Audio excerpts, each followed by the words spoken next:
Sean Dyche has left his role as Everton manager on the eve of their FA Cup game with Peterborough United on Thursday night. The 53-year-old's exit comes less than a month after the Friedkin Group, TFG, completed their takeover of the Merseyside club, ending former owner Farhad Moshiri's reign.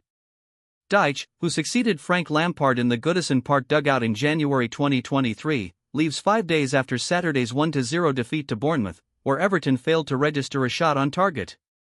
Former defender Leighton Baines, the club's professional development coach and under-18s coach, took charge of Thursday night's FA Cup third-round tie at Goodison Park alongside club captain Seamus Coleman and will continue to do so on an interim basis while a permanent replacement is found. A club statement read, "Everton Football Club can confirm that Sean Dyche has been relieved of his duties as senior men's first-team manager with immediate effect." Ian Woan, Steve Stone, Mark Howard and Billy Mercer have also left the club. The process to appoint a new manager is underway and an update will be provided in due course.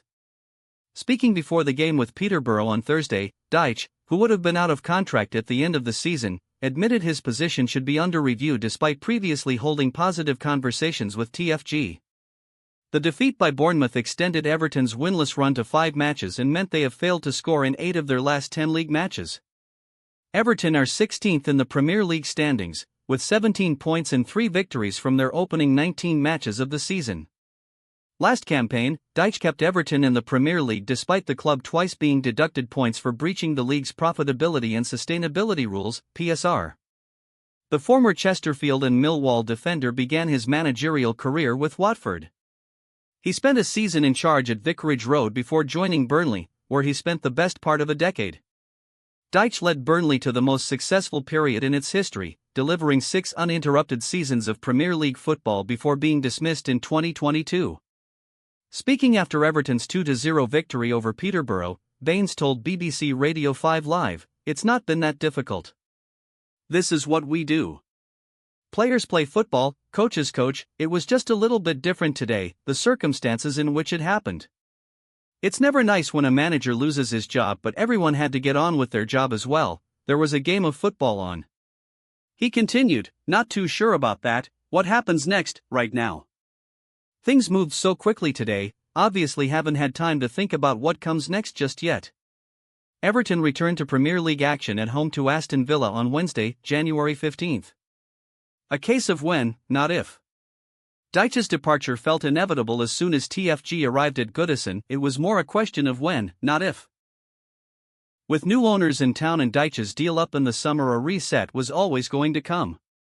There was initial hope Dyche would keep the ship steady until the summer, with Premier League safety assured for the move to Bramley-Moore Dock, and a parting of ways would come mutually. But recent results and the performances have changed the mood. The dire display in the 1-0 defeat away to Bournemouth, where Everton barely laid a glove on their opponents and their limitations were laid bare, saw any remaining support for Dyche from the fanbase wilt away. Dyche deserves credit for keeping Everton up in the last 2 seasons, particularly with the 2 points deductions last season, but it was time for a change. Pope closes how hopes Dubravka will stay. Good news for Newcastle United, with England goalkeeper Nick Pope not far away from returning to action, according to Eddie Howe. Howe is still hopeful Martin Dubravka can be convinced to stay beyond January as Pope's teammate. Dubravka is entering the final 6 months of his contract and has been heavily linked with a move to Saudi Pro League side, Al-Shabaab. Here is what Howe has been saying. "It's business as usual with Martin. He's still here, he's part of what we're trying to do and he's playing well. Martin's been in a difficult situation. Any player who is coming out of contract in the summer, there's always that feeling of doubt. He's played really well, I've been really pleased with him. Hopefully, we can come to some sort of agreement with him." I was not expecting that sort of statement judging by the noises we were hearing from Newcastle at the start of the week. Newcastle host League 2 Bromley in the FA Cup this weekend, with Odysseas Vlachodimos set to deputise in goal. All eyes on Man City to make moves? Will Manchester City seal the deal for Vitor Reis? We reported their progress on a deal for the Palmeiras defender yesterday, and they have also been linked with moves for Omar Marmish and Abdulkadir Kuzanov this month. City have an agreement in place with the player and are negotiating over a fee with the Brazilian club, valuing the 18-year-old at upwards of £25 million, €30.1 million, $31 million. Depending on how discussions go, the idea is for Reis to join up with Pep Guardiola's side as a first-team signing, but at the moment, it is unclear whether he would arrive in January or later this year.